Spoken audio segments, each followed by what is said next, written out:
Hi,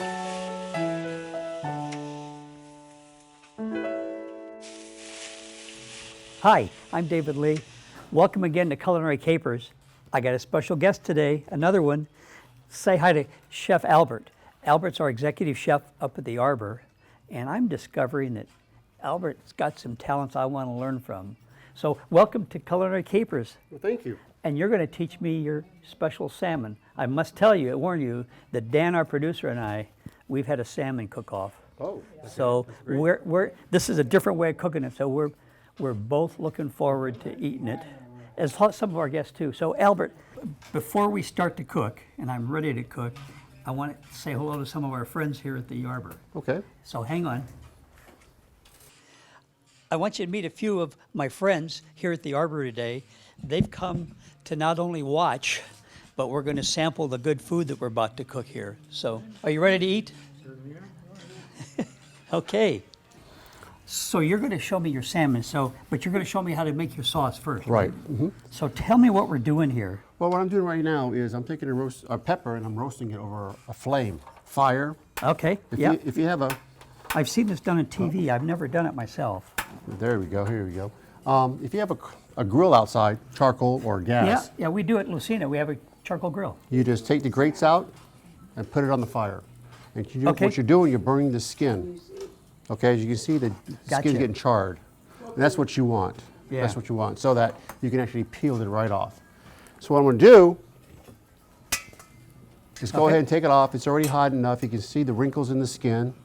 And you can just scrape it, and you see it coming off right here. See that? Yeah, yeah. All right, that means that it's pretty much done, and all around the pepper is charred. And what we're going to do, we're going to take the pepper, we're going to wrap it in plastic. So what we're doing, we're steaming it at the same time, so that we let the steam do the work for us.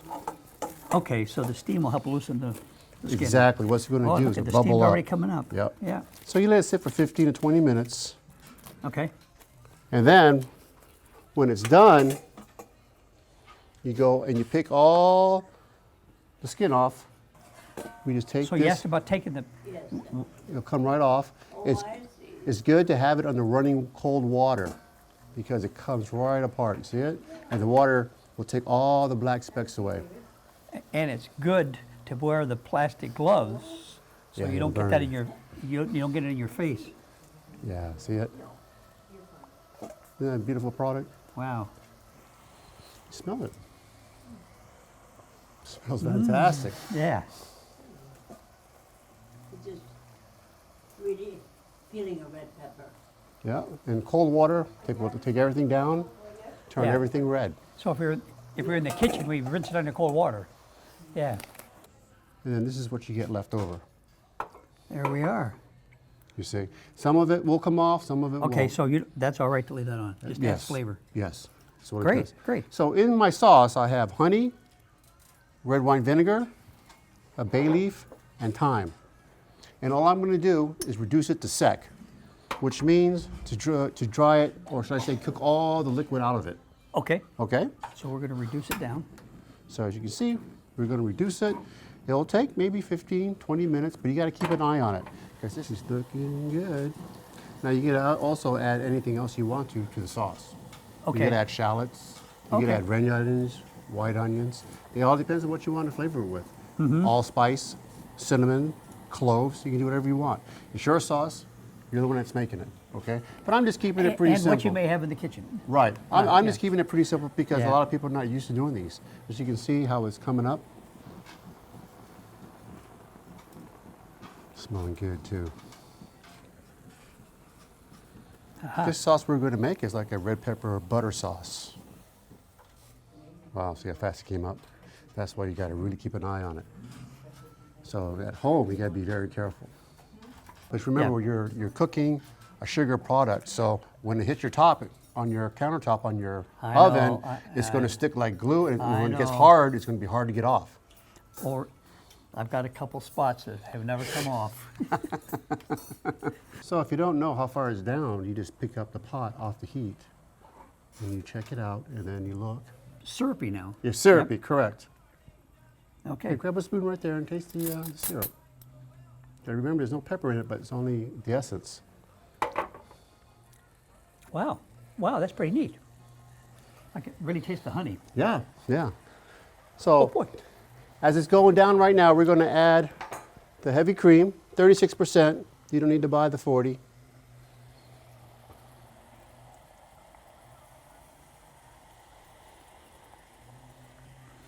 Now, if you need some help with dinner tonight, we got some sous chefs sitting out here in the audience. I hear you. I hear you. They Fantastic. can help. What we're going to do, we're going to shift it around, bring it to a boil. Once we You bring it gotta to, watch this again. yeah, we got to make sure that the cream doesn't boil over the I pot. was just gonna say, I've learned from experience. Yeah, It'll that's- boil over. Take your eyes off a second, that's Yeah, what's going to yeah. happen. It's intriguing to see that, and you know, what a lot of culinarians would do would take oil and rub the rims around the pot. Really? Because what happens is that the cream doesn't stick to the oil, it sticks to the metal, and with being oil around it, it won't stick to it. I'll be darned. Now you want to reduce it by about a quarter or less. Yeah. Yeah, it depends on how thick you want your sauce. Right now I'm going to add the butter. And you know, if you have a whip, that'll be good. We use a blender, a Cuisinart blender, Okay. a stick. You stick it in, you push Yeah, the button, yeah. and bzzz. I just And- got one. Yeah. Up at the thrift shop. It's a great tool. Yeah. It's a great tool to have. It would also puree your red pepper in there. So Yes, yeah. your sauce is white, but when you puree it with that piece of equipment, it's going to turn this color here red.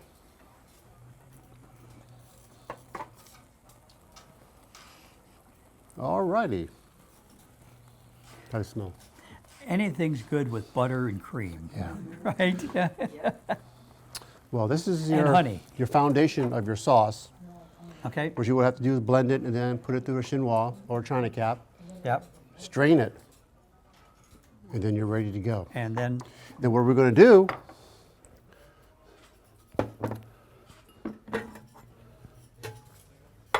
is see the final product. oh, okay.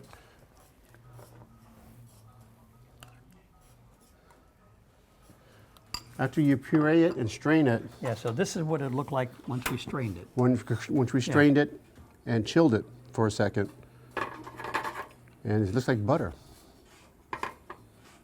So this should be coming up. See how nice and red it is. And you can see also the spices that were added into it, the bay leaf and the pepper, the thyme.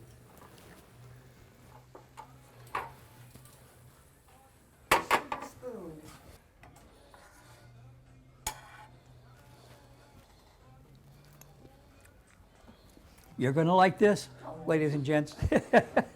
Pretty good. If I share with you, you are. Wow. So and that's the finished product. Yes, that's the sauce for, Wow. for the product. Okay, so All right.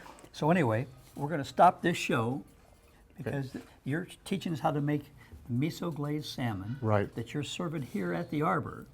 What a sauce. Yeah. You know, it takes a lot of time to make your sauce, but that's just part of cooking. That's why they say, you know, people who are chefs, they take so much time.